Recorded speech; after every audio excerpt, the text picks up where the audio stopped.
அஸ்ஸலாமு அலைக்கும் வரஹ்மத்துல்லாஹி வபரகாத்துஹு.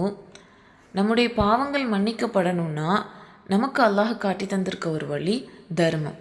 நல்லா தெரிஞ்சுக்கணும், ஜக்காத் வேற சதக்கா வேற. ஜக்காத்துன்றது நம்ம மீது கடமையான ஒரு விஷயம், அது செய்யலைன்னா அல்லாஹ் தண்டனையை கொடுப்பான். ஆனால் சதக்கான்ற ஒரு விஷயம் நம்முடைய பாவங்களிலிருந்தும் நம்மளை தண்டனையிலிருந்தும் காப்பாற்றக்கூடிய ஒரு விஷயம். அது செய்யலைன்னா நம்மளை அல்லாஹ் கேள்வி கேட்க போகிறதில்ல. ஆனால் அது செஞ்சோன்னா அல்லாஹுக்கும் பிடித்தமான ஒரு செயல், நம்முடைய பாவங்களுக்கும் பரிகாரமாக இருக்குது. அல்லாஹுவே சொல்கிறான், நீங்கள் தர்மம் செய்யுங்க. நீங்கள் தர்மம் செஞ்சீங்கன்னா அது என்ன செய்யும்? யுகஃபிர் அன்கும் செய்யாத்திக்கும், அது உங்களுடைய பாவங்களுக்கு பரிகாரமாகும்னு அல்லாஹாலா சொல்கிறான்.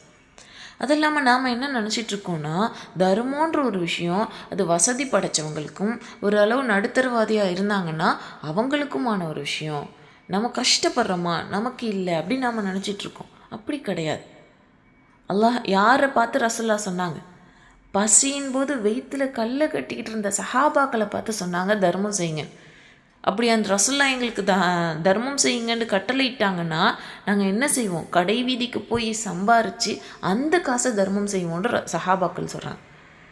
தர்மன்ற ஒரு விஷயம் அவ்வளோதான் செய்யணும், இவ்வளோதான் செய்யணும்னு இல்லை. ரசூல்லா சொல்கிறாங்க, ஒரு பேரித்தம்பளத்தோட ஒரு துண்டை கொடுத்தாவது நீங்கள் தர்மம் செய்யுங்க. அப்போது நம்மளால் என்ன முடியும்?